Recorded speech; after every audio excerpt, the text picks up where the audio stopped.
Hello friends, ધોરણ 9 વિજ્ઞાનની અંદર આપણે ગયા લેક્ચરમાં ચેપ્ટર 2 પૂર્ણ કર્યું હતું. મિત્રો, આજે આપણે નવું ચેપ્ટર 5 સજીવનો પાયાનો એકમ આ ચેપ્ટરની શરૂઆત કરીએ. ચેપ્ટરનું જે ટાઇટલ છે સજીવનો પાયાનો એકમ, તો સજીવનો પાયાનો એકમ કયો થાય? આપણું જે શરીર બનેલું છે, સજીવોનું શરીર, એનો પાયાનો એકમ, નાનામાં નાનો એકમ કયો થશે? તો સજીવનો સૌથી નાનામાં નાનો એકમ હોય તો એ કોષ છે. મિત્રો, આખું જે શરીર બનેલું છે કોની મદદથી બનેલું છે? કોષની મદદથી.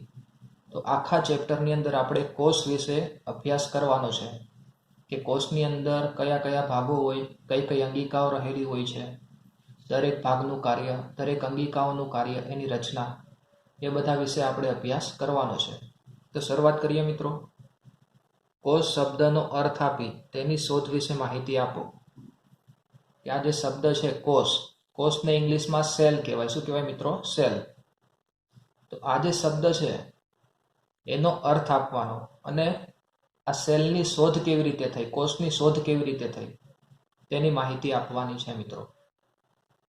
તો કોષ શબ્દ એ લેટિન શબ્દ સેલ્યુલામાંથી મેળવ્યો છે. કોષ આપણે ગુજરાતીમાં ભલે કોષ કહીએ, પણ ઇંગ્લિશમાં સેલ કહેવાય.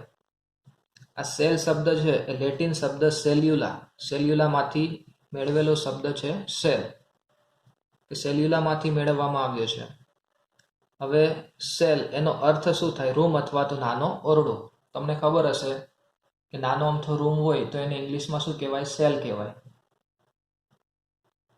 એટલે કોષ શબ્દ લેટિન શબ્દ સેલ્યુલામાંથી મેળવવામાં આવ્યો છે, જેનો અર્થ રૂમ અથવા તો નાનો ઓરડો એવો થાય છે. સેલનો અર્થ રૂમ થાય અથવા તો નાનો ઓરડો થાય. નાનો રૂમ હોય એને સેલ કહેવાય.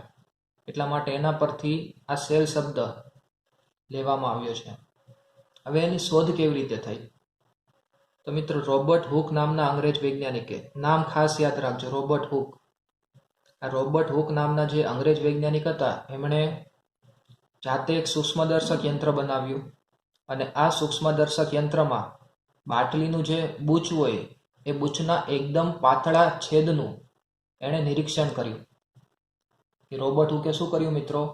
બાટલીનો જે બૂચ હોય એ બૂચનો એકદમ પાતળો છેદ કાપ્યો અને એનું અવલોકન કર્યું, એનું નિરીક્ષણ કર્યું સૂક્ષ્મદર્શક યંત્રની મદદથી. હવે અવલોકન કરતા તેમને મધપૂડાના ખાના જેવી રચના જોવા મળી. તેને કોષ તરીકે ઓળખાવી. હવે એમણે જાતે માઇક્રોસ્કોપ બનાવ્યું. માઇક્રોસ્કોપની અંદર એમને બાટલીનું જે બૂચ હોય એના એકદમ પાતળા છેદનું અવલોકન કર્યું. અવલોકન કરતાં તેમને મધપૂડાના ખાના જેવી રચના જોવા મળી. કે મધપૂડો હોય એવી રચના, મધપૂડાના ખાના જેવી રચના જોવા મળી. આ રચનાને એમણે કોષ તરીકે ઓળખાવી. કે અંદર જે એમને રચના જોવા મળી એને શું કીધું મિત્રો? કોષ. ખબર પડી મિત્રો? આવી રીતે કોષ શબ્દ, સેલ શબ્દનો સૌ પ્રથમ વખત પ્રયોગ કોણે કર્યો હતો? રોબર્ટ હુકે. આ ઘટના ભલે આપણને એકદમ નાની લાગતી હોય, પણ જીવ વિજ્ઞાનમાં આ ઘટનાનું ખૂબ જ વધારે મહત્વ છે. કેમ કે સૌ પ્રથમ વખત કોષ શબ્દનો ઉપયોગ, સેલ શબ્દનો ઉપયોગ કોણે કર્યો હતો? રોબર્ટ હુકે. અને આજ દિવસ સુધી આપણે સેલ શબ્દનો જ ઉપયોગ કરીએ છીએ મિત્રો. આપણે કોઈ સજીવ કોષનું અવલોકન કરવું હોય, વનસ્પતિ કોષ અથવા તો પ્રાણી કોષ, તો એનું અવલોકન કેવી રીતે કરી શકાય? તો મિત્રો, હવે આગળની જે પ્રવૃત્તિ છે એમાં આપણે વનસ્પતિ કોષનું અવલોકન કરીએ. એ ડુંગળીના કોષ હોય એનું અવલોકન કરીએ તો કેવી રચના જોવા મળે છે તેના વિશેની પ્રવૃત્તિ જોઈએ. તો મિત્રો, સૌથી પહેલા તો તમારે ડુંગળીનો એક નાનો ટુકડો લેવાનો છે. ડુંગળીનો નાનો ટુકડો લઈ ચીપિયાની મદદથી અંદરની સપાટીમાંથી એકદમ પાતળું પડ અલગ કરવાનું. કે નાનો અમથો ટુકડો લીધો તમે ડુંગળીનો. હવે ચીપિયાની મદદથી, નાનો જે ચીપિયો હોય એની મદદથી ડુંગળીની જે અંદરની સપાટી હોય, ટુકડાની અંદરની સપાટી, એમાંથી એકદમ પાતળું પડ અલગ કરવાનું છે. હવે આ પાતળા પડને તમારે પાણી ભરેલા વોચ ગ્લાસમાં અંદર મૂકવાનું. કાચનો જે ગ્લાસ હોય, પાણી ભરેલો ગ્લાસ, એની અંદર આ પાતળું પડ કાઢીને તમારે અંદર મૂકવાનું થોડા સમય માટે. એના પછી કાચની એક સ્વચ્છ સ્લાઇડ લેવાની છે. કાચની સ્લાઇડ એટલે કે એકદમ પાતળી પટ્ટી લેવાની તમારે. તેના પર પાણીના કેટલાક ટીપા મૂકવાના અને પછી જે ડુંગળીનું પાતળું પડ હતું તેનો એક નાનો ટુકડો ત્યાં મૂકવાનો છે. એના પછી ડુંગળીનું પાતળું પડ મૂકીને તેના પર આયોડિનના 1 કે 2 ટીપા તમારે ઉમેરવાના. આયોડિન અભિરંજક કહેવાય. તેના 1 કે 2 ટીપા તમારે ડુંગળીનું જે પાતળું પડ છે એના ઉપર ઉમેરવાના છે. એના પછી બીજી નાની એક કાચની પટ્ટી હોય, કવર સ્લિપ, એની મદદથી તમે આ જે પાતળું પડ છે એને ઢાંકી દો. એવી રીતે ઢાંકો કે જેથી અંદર હવાના પરપોટા રહે નહીં. હવે આ રીતે જે સ્લાઇડ તૈયાર થઈ જાય એના પછી માઇક્રોસ્કોપની મદદથી, સૂક્ષ્મદર્શક યંત્રની મદદથી તમે અવલોકન કરો. અવલોકન કરતા શું દેખાય છે એ જુઓ તમે, કે તમને ડુંગળીના કોષ દેખાય છે મિત્રો. સૂક્ષ્મદર્શક યંત્રની મદદથી અવલોકન કરતા મિત્રો તમને નાના મોટા ખાના જોવા મળે છે. આ દરેક સંરચના લગભગ એક સમાન જ દેખાય છે. આ જે નાના મોટા ખાના જોવા મળે છે ડુંગળીના કોષો છે. કોષની અંદર તમને જે ડોટ ટપકાઓ જોવા મળે છે કોષ કેન્દ્ર કહેવાય. કોઈ પણ કોષ હોય મિત્રો 3 ભાગની અંદર વહેંચાયેલો હોય છે. કોષ કેન્દ્ર, પછી કોષ રસ અને કોષ રસ પટલ. આ બધા ભાગનો આપણે વિસ્તૃતમાં અભ્યાસ કરવાનો છે. એટલે ખાલી અત્યારે તમારું એટલું જ ધ્યાન રાખવાનું કે કોઈ પણ કોષ કેટલા 3 ભાગની અંદર વહેંચાયેલો હોય. કોષ કેન્દ્ર, કોષ રસ અને કોષ રસ પટલ. ખબર પડી મિત્રો? આ રીતે તમે કોઈ પણ સજીવ કોષનું અવલોકન કરી શકો. જે રીતે આપણે ડુંગળીના કોષનું અવલોકન કર્યું છે એ જ રીતે આપણે મનુષ્યના કોષનું પણ અવલોકન કરી શકીએ. કે કોઈ પણ એક ચમચી હોય, એ ચમચીને તમે તમારા મોઢાની અંદર ગાલની સપાટી પર થોડી વાર ફેરવો અને પછી એને બહાર કાઢો. પછી આ જે કોષ છે એને આવી રીતે સ્લાઇડ તૈયાર કરીને એનું અવલોકન કરો તો તમને સજીવ મનુષ્યના કોષ જોવા મળશે. પ્રાણી કોષ તમને જોવા મળશે એમાં. ખબર પડી મિત્રો? પણ તમારે અત્યારે બુકની અંદર ખાલી વનસ્પતિ કોષ, ડુંગળીના કોષનું કેવી રીતે અવલોકન થાય એ માટેની પ્રવૃત્તિ આપેલી છે. હવે આગળનો પ્રશ્ન જોઈએ મિત્રો, કે કેટલાક વૈજ્ઞાનિકોએ જીવવિજ્ઞાનમાં આપેલો ફાળો જણાવવાનો છે. કે અલગ અલગ વૈજ્ઞાનિકે જીવવિજ્ઞાનની અંદર અલગ અલગ ફાળો આપેલો છે. તો દરેકનો ફાળો તમારે યાદ રાખવાનો મિત્રો. આમાંથી કોઈ 1 અથવા 2 વૈજ્ઞાનિકનો ફાળો તમને પરીક્ષામાં પૂછાઈ શકે. તો સૌથી પહેલા વૈજ્ઞાનિક છે રોબર્ટ હુક. રોબર્ટ હુક વિશે આપણે આગળ જ ભણી ગયા મિત્રો, કે આ જે અંગ્રેજ વૈજ્ઞાનિક હતા એમણે જાતે જ સૂક્ષ્મદર્શક યંત્ર બનાવ્યું હતું. સૂક્ષ્મદર્શક યંત્ર બનાવીને તેમણે બૂચની છાલના નિર્જીવ કોષો જોયા હતા. તમને કીધું ને કે જે બૂચની છાલ હતા એના નિર્જીવ કોષો એમણે જોયા, એનું અવલોકન કર્યું. હવે અવલોકન કરતા શું જોવા મળ્યું એ પણ ખબર છે તમને, કે તેમાં મધપૂડાના ખાનાઓ જેવી રચના જોવા મળી. અને આ રચનાને એમણે શું નામ આપ્યું? તો કોષ જેવું નામ આપ્યું. આ રચનાને શું નામ આપ્યું મિત્રો? મધપૂડાના ખાના જેવી જે રચના હતી એને કોષ અથવા તો સેલ નામ આપ્યું હતું. બીજા વૈજ્ઞાનિક છે લ્યુવિયન હોક. એમણે શું કર્યું? તો તેમણે સૌપ્રથમ વખત બેક્ટેરિયા સહિત ઘણા સૂક્ષ્મજીવોનો અભ્યાસ કર્યો. કે સૌપ્રથમ વખત બેક્ટેરિયાનો અને બીજા જે સૂક્ષ્મજીવોનો અભ્યાસ કોણે કર્યો હતો મિત્રો? લ્યુવિયન હોક નામના જીવવિજ્ઞાનીએ અભ્યાસ કર્યો હતો. તેમણે સાદા સૂક્ષ્મદર્શક યંત્રનો ઉપયોગ કરી કોષ કેન્દ્રનું નિરીક્ષણ કર્યું. તમને મેં કીધું ને, કોઈ પણ કોષ 3 ભાગનો બનેલો હોય, કોષ કેન્દ્ર, કોષ રસ અને કોષ રસ પટલ. તો લ્યુવિયન હોકે સાદું સૂક્ષ્મદર્શક યંત્રનો ઉપયોગ કરીને કોષ કેન્દ્રનું નિરીક્ષણ કર્યું, કે કોષ કેન્દ્ર કેવું દેખાય છે એનું એમણે અવલોકન કર્યું. ખબર પડી મિત્રો? કે લ્યુવિયન હોકે સૌ પ્રથમ વખત બેક્ટેરિયા અને બીજા જે સૂક્ષ્મજીવો હોય તેમનો અભ્યાસ કર્યો. તેમણે સાદા સૂક્ષ્મદર્શક યંત્રનો ઉપયોગ કરીને કોષ કેન્દ્રનું નિરીક્ષણ કર્યું. કોષ કેન્દ્રનું સૌ પ્રથમ વખત નિરીક્ષણ કરનાર વૈજ્ઞાનિક કોણ હતા? લ્યુવિયન હોક. અને બેક્ટેરિયાનું પણ સૌ પ્રથમ વખત અવલોકન કોણે કર્યું હતું? લ્યુવિયન હોકે. આગળના વૈજ્ઞાનિક છે રોબર્ટ બ્રાઉન. એમણે શું કર્યું? તો આ વૈજ્ઞાનિકે વનસ્પતિ કોષમાં લાક્ષણિક ગોળાકાર ભાગને કોષ કેન્દ્ર તરીકે વર્ણવ્યું. એમણે પણ વનસ્પતિ કોષનું અવલોકન કર્યું. વનસ્પતિ કોષનું અવલોકન કરતા એમને કોષની અંદર જે ગોળાકાર રચના જોવા મળી, ગોળાકાર ભાગ જોવા મળ્યો, એ ગોળાકાર રચનાને કોષ કેન્દ્ર તરીકે વર્ણવ્યું. કોષ કેન્દ્ર એવું નામ આપ્યું. ખબર પડી મિત્રો? કે રોબર્ટ બ્રાઉને વનસ્પતિ કોષનું અવલોકન કર્યું. વનસ્પતિ કોષની અંદર એમને ગોળાકાર ભાગ જોવા મળ્યો, ગોળાકાર રચના જોવા મળી. એ ગોળાકાર રચનાને કોષ કેન્દ્ર તરીકે વર્ણવી. મિત્રો આગળ પર્કિન્જે શું કર્યું? તો આ વૈજ્ઞાનિકે કોષમાં રહેલા જીવંત પ્રવાહીને જીવરસ નામ આપ્યું.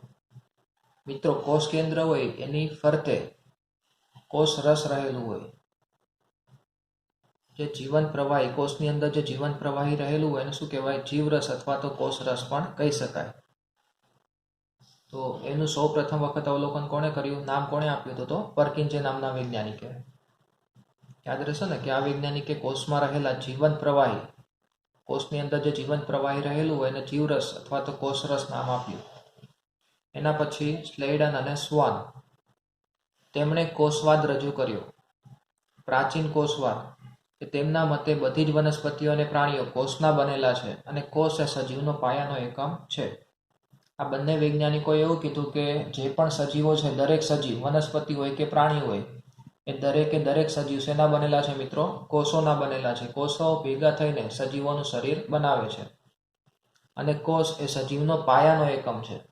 પાયાનો એકમ કેમ કહેવાય? કેમ કે સજીવ શરીરનો સૂક્ષ્મ એકમ, નાનામાં નાનો એકમ કયો કહેવાય? કોષ.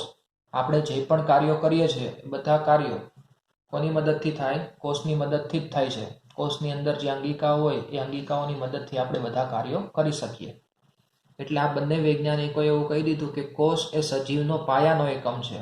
મૂળભૂત પાયાનો એકમ કયો થાય? કોષ થાય.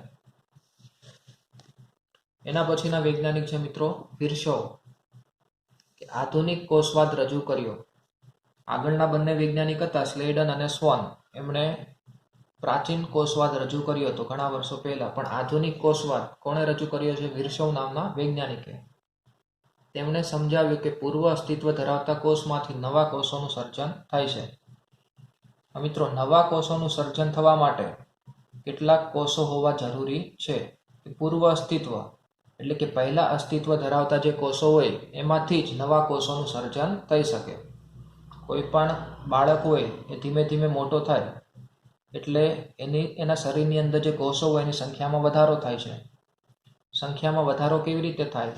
તો એના શરીરની અંદર જે પૂર્વ અસ્તિત્વ ધરાવતા જે કોષો હોય એમાંથી જ નવા કોષોનું સર્જન થાય છે. ખબર પડી મિત્રો? એટલે વિર્શોવે આધુનિક કોષવાદ રજૂ કર્યો અને તેમણે સમજાવ્યું કે પૂર્વ અસ્તિત્વ ધરાવતા જે કોષો હોય એમાંથી જ નવા કોષોનું નિર્માણ થાય છે. એના પછીના વૈજ્ઞાનિક કેમેલો ગોલ્ગી. મિત્રો કેમેલો ગોલ્ગીએ શું કર્યું?